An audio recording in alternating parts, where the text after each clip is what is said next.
So we are continuing with our sermon series we're starting really, Comfort, Comfort, right? Like that, and it kind of harkens back to what Coley read in the Old Testament where in Isaiah, he's saying, comfort, comfort my people, right? Like that we realize that you are in exile, that life is scary and dangerous, and you don't know what way is up, which way is forward, which way is going in anything, right? Like and he's bringing comfort. And I saw this sermon series last year on Good Friday. We were having a bunch of John readings, and I was listening to it, and I was like, oh, that's interesting. And as I was like, oh, I bet I can exploit this reading for a sermon series next year. That sounds great. Because what I saw is that in the midst of all this scary stuff, in the midst of brokenness, in the midst of hurt and pain and inadequacy, Jesus comes in and brings comfort. And what I mean by that is this sermon series is really in between chapters 13 and 17 of John. And when you think about that, it's chapter 13 is the Last Supper. You know, the Last Supper is super common. It's in the last week of Jesus' life. You know, we celebrate the Last Supper every week here. It's this routine, understood thing, and we understand what happens afterwards. Like, they eat the meal. Not too long after that, Jesus is arrested and courts, and he's crucified. It's all this scary stuff, right? It's all this stuff that doesn't make any sense at all. And in here, it usually lasts half a chapter from the Last Supper to Jesus' arrest. It's chapters 14, 15, 16, and 17. It's in between those periods in John.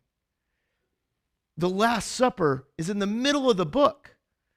And what Jesus is doing is that in the midst of all this fear, the way John is writing this book is he's bringing comfort to it. Because there's a lot of fear going on. And there's probably, as they're having this last meal and Jesus is washing feet, the disciples are probably scared.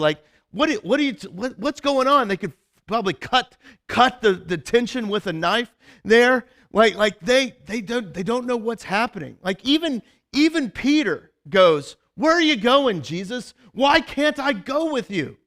Why can't, have I not been good enough? I dropped my nets for you, Jesus, and followed after you. I will even drop my life and follow you."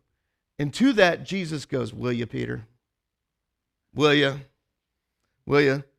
Not even before the Captain Crunch gets soggy will you deny me 3 times," right? Because that's what he said. We know the phrase, before the rooster crows. We know that phrase all too well, right? I think we know it so well that it doesn't mean anything to us anymore. It's not but 12 hours from now, Peter. You know? Not till the morning. Not to the next morning. And it's the night before. Not the Captain Crunch won't even get soggy before you deny me, Peter. Is what he's saying.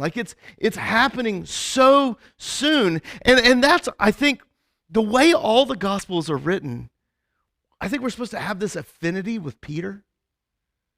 And that affinity with Peter and the disciples in general. But it causes us to have this very natural question of, would I deny Jesus? Would the Captain Crunch still be crunchy and I would deny him? Or we think about Judas, 30 pieces of silver, right? Would I deny him for 20? Would I sell Jesus out for less? It's a scary and confusing times. It's I don't know if I would get through this all right. And the reason why I'm saying this is because I hear it from people. I hear it all the time. I can hear it in times of hospice care.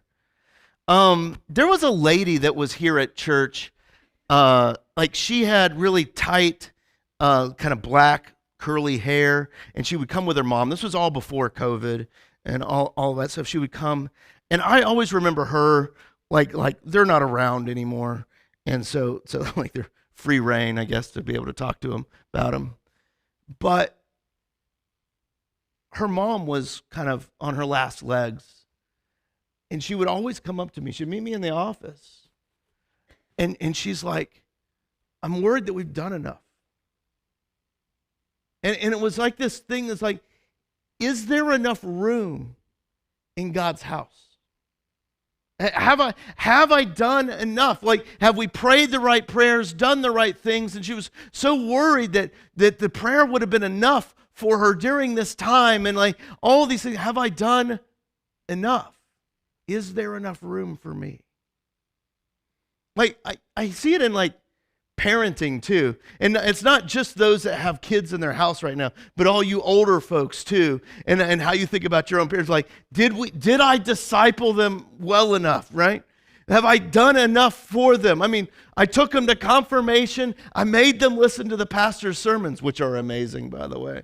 And I hear what you say. And like that's, and they seem to be like, and like we did all these right things, and yet it doesn't seem like they're going anywhere. Like, did I do enough? Did I do the right things? Did I all that stuff? What's going to happen to them? You know, is there enough room? You know, like that's, or this happens in our careers. It happens. It's been happening more here lately. In the last year, we've gotten a lot more people that have careers.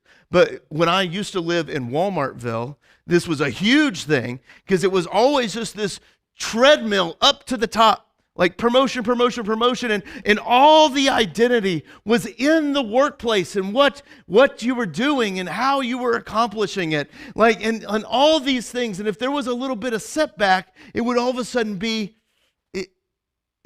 am I good enough? You know, is there enough room for me?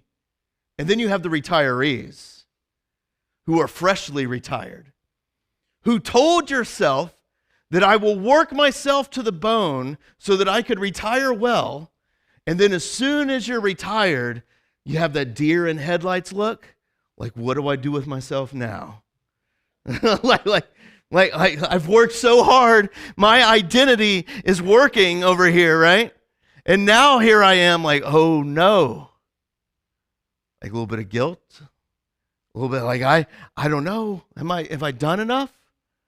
And then you have the faithful souls that you're in your 80s, 90s now. You got over that hump of the retirement and you just invested 100% in the church. Amen to each one of you that have been like this. But now the knees don't work as well as they used to. The heart, like that's like just all these things, right? Your back hurts all the time, and you can't help like you used to, and that nagging thought comes up again. Did I do enough? Am I enough? Is there enough room for me? I would lay down everything for you, Jesus. Really? Really you will? You're going to deny me? And in that, there's one statement. That phrasing goes in between two chapters, and I think it's meant to be read together. I think it's a weird chapter break. But he goes, you will deny me 3 times. You will not feel adequate. You will not feel enough. But do not let your hearts be troubled. You trust God. Trust me too. In my Father's house, there's so many rooms. Like there's a Nerf room. There's a room that's just filled with Jolly Ranchers. Maybe I'm talking about what I think is good. Like there's Nerf just filled. There's a room filled with trampolines. In my Father's house, there's so many rooms. If that wasn't the case, I would have told you. I would have given you something to worry about. All right, we got to talk about this.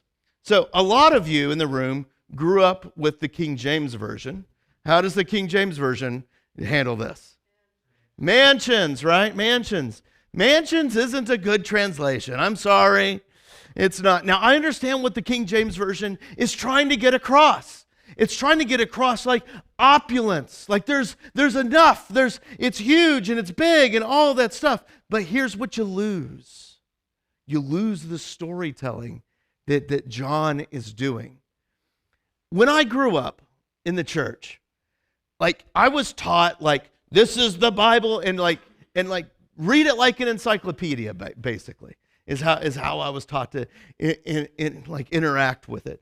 And that's how I did. It's like, okay, well, Jesus did this on Thursday, and Jesus did this on Friday. Like this is how I did. It's why I constantly preach against it now, because there wasn't any life in it. It was lifeless. If that's how the Bible was written, just to be like this encyclopedia entry, we would have dropped it thousands of years ago. But it has life. Remember this last fall, we got to see another part of this Gospel of John? Remember the charcoal fire that Peter denied Jesus around? And that is the same type of fire that Jesus is cooking fish after the resurrection? It's like, Peter, you smell it? Smell your denial? Like that's it's beautiful storytelling. Beautiful storytelling. The same thing is happening here. Okay. We're going to see if you guys get 400 level college class Bible stuff right here for a second. All right? So, there is another place in the Gospel of John before this that references house in the same way. Can anyone guess what it is? I'll tell you this. First service wasn't able to get it. All right? So there's grace. There's grace. Does anyone know? Oh, but this is what I heard. Like that's so like I'm not. That doesn't surprise me. I was just trying. If someone had gotten it, you'd get 3 extra stars for communion today, right? The temple. Oh, 3 extra stars for Dave Vick over there. Yeah. So like this is what's weird about John. So before we get into that story, he's right. He's 100% right. And so what was Jesus' first miracle? It was recognized as his first miracle. Do you remember? Good job. All right. Now you guys all get 1 extra star. The wedding of Canaan, where he turned water into wine. Good miracle, right? Good miracle. Does anyone remember what happened right after that? It's Jesus goes into the temple grounds and does what we call cleansing the temple, right? Right after he turns water into wine, he's like, all right, we need to throw some tables around, all right? Like that. Some of you have done that in a not righteous way, but we won't get into that right now. So he goes into the temple grounds. Here's a photograph of the event, as you can see it, as it happened back then. And so he goes in there. And what he sees when he goes into the temple, think about how early this is. The rest of the Gospels, this happens super late. This happens right after the first miracle of Jesus in chapter 2 of John. But Jesus goes in the courts and he sees all these people selling cattle, sheep, and doves. And they're exchanging money. So he made a whip out of cords and drove them out of the temple courts. Both the sheep and the cattle, scattered the coins of the money changers, overturned the tables here. And what's happening in here that I think is that John, here in chapter 14, by this house language, there's so much room, he's beckoning us back to this story. He's beckoning us back here.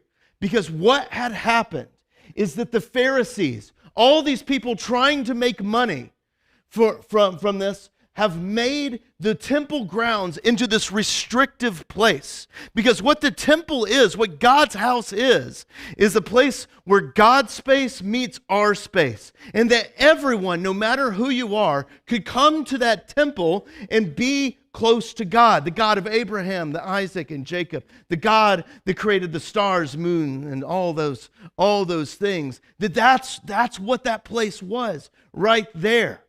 There was even this court of Gentiles that the dirty Gentiles, you guys, could go and be close to God, the creator of everything, right? And that's where all these people who were trying to make a buck and the Pharisees were trying to restrict who could come in. They were coming up to the temple saying, no, you've got to buy this amount to be able to be close to God. You need to be able to buy a camel, buy a dove, buy all these things, right? Like this is what he said to those who sold doves. He says, get out of here. Stop turning my Father's house into a market. And his disciples remembered what was said of him, zeal for your house will consume me, right? Like they had made the house into this restrictive environment for the wealthy, for the selective, where the Pharisees, guys who would stand up front wearing white robes with purple, and would condemn, like, you need to be this good to be here. And yet, Jesus sees that. It's like, this is all wrong. It's not a selective place. This is where God's realm and our realm are intertwined. God has come to be with his people. And they get all upset at him, right? And the Jews look at it, they're like, well, you just spilt all of our money. The doves flew away. We haven't trained them to go anywhere, right? Like that. Like, what are you doing, Jesus? Like over there, if you really have this authority, show us a sign. Prove to us that you are who you say you are. And Jesus says this, destroy this temple, and in 3 days, I will raise it up. That's when the Christians in the room, when they're reading it, are like, hoo, I know what that means. Because it's talking about that Easter glory, right? It's talking about that death and that resurrection. Destroy it, and I'll rebuild it in 3 days. And what he's saying there is that his death and resurrection, that is the place where earth and heaven meet. His death and resurrection is where Jesus meets you. And when we go back to John 14, he says, I am going to prepare a place for you. In my Father's house, where God meets you, where heaven and earth meet, there is so much. There's room for everything, right? Like there's so much room. You are forgiven. And this is what Jesus has done for you. Gosh, microphone. He builds up. He builds you up. And if you're ever wondering if there's enough room, he says, I am building this up, preparing a place. There's so much room. And they're like, what's the way, Jesus? How do we know which way to go? Like you keep talking about all this, but we still don't understand what you're talking about. And Jesus says, I am the way, the truth, and the life. No one comes to the Father except through me. You might wonder if you're good enough, if there's going to be enough room, but Jesus says that he's the way. And he's prepared all of this room for you. He's made your bed for you, right? He's made sure that your Nerf gun in God's palace has enough darts in it. I got like 3 smiles off of that one. That's enough.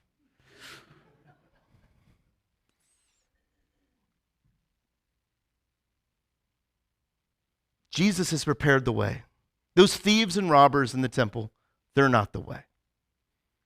Making sure that you have enough to buy a sacrifice, that's not the way. Those religious officials, making sure that you are doing things just right, that's not the way. That voice inside of you that's telling you that you haven't done enough, that you aren't enough, and there's not enough room for you, that's not the way. That blog, that TikTok video, that Instagram reel, whatever it is, the 24-hour news that has you worried and scared that everything's going to fall apart around you, that has you worried and scared about your kids, about your parents, about everything, That's not the way. All of those things are not the way. Jesus is the way. He's got you. It's almost like he's saying this. Listen, guys, I'm the way. I got you, boo. I got you. You're all right. Like, you're part of me. Like, and here's the thing, and this is why I'm spending so much time on this. Because when I was growing up, and I grew up, like, you guys got to understand, I grew up in Atlanta. You can tell by my accent, right? I've worked on that. Like, I grew up in Atlanta, and which means I grew up half Baptist. It's just the way it is. I grew up in an LCMS congregation. I grew up in Atlanta, like true child of Charles Stanley, right? Like that's First Baptist Atlanta, by the way. Never mind. This verse was weaponized against me my whole life. It was basically taught to me that you better submit to Jesus. You better submit to his way. You better submit to his things. You better submit to all this stuff. You better live this way, or you're going to be left on the outside. That's not the context. That's not it. So here's what I want to do. As we close today, I'm going to read what I read in the gospel lesson earlier. John 13 through the first little bit of 14. But I'm going to read it the way my mind reads it. Okay? Which is going to be quite the journey for some of you, right? But Peter says, "What? Where are you going? Like, we don't know what you're doing, or like, we don't understand you. Where are you going? Like, you can't follow me, Peter. But you will one day." He's talking about his death there, right? Like, what do you mean I can't follow you now? What do you mean? Like, I laid down my nets for you. I followed you. You called me and I followed. And like, I will also, just as I laid down my nets, I will lay down my own life for you. Will you, Peter? Will you? Will you lay down your life for me? I tell you, even before the Captain Crunch gets soggy, you are going to disown me 3 times. But don't let your heart be troubled. When that happens, when you're not enough, when you're not good enough, don't let your heart be troubled. You trust God. I know you trust God. Also trust me. Also trust me. Because my Father's house, it's so big. It's like a mansion. It's so big. There's so many rooms. If it wasn't like that, I would tell you to worry about it. Hey, there's not enough room. Be better than Steve. Is there a Steve in here? Be better than Dave. You know, like that. Like that. You know, I would tell you to worry about it. But there's so much room. And me, I have to go, and I got to go make your bed. I got to refill the darts on the Nerf gun. I got to make sure that all the fizzy stuff for the Coke dispenser, I'm from Atlanta, is working. And that the Chick-fil-A is in the fryer. Right? I'm going to come back, and I'm going to take you with me. Because everywhere where I am, you will be there too. You know where I'm going. And Thomas, who tends to be a doubter, says, like, Lord, like, how do we know? We can hardly understand what you're saying half the time. Listen, some of us had to say it. Like you're just weird. Like, what are you trying to say here? Like, how can we know the way? It's all right. I got you, boo. I'm the way. I'm preparing the place for you. My Father's house has so much room. I'm the way, the truth, and the life. Like, the Father's through me. You're all right. You're all right. I got you. And when you read it like that, it hits differently. In the midst of so much of that pain and inadequacy of the cross and Lent and all that stuff, Jesus comes with straight comfort. Let not your heart be troubled. There's so much room. I'm preparing a place for you. And I am the way, the truth, and the life. And that's a whole lot of good news. And we'll end right there. Let's stand for our blessing. Lord, we thank you that you are the way, that your Father's house has so much room for us. We thank you that you are preparing a way for us. And Lord, let our hearts not be troubled. Continue to bless and keep us as we go from here, that we may bring your peace and comfort to so many people around us. Thank you, Jesus. Amen. And let's sing our next song.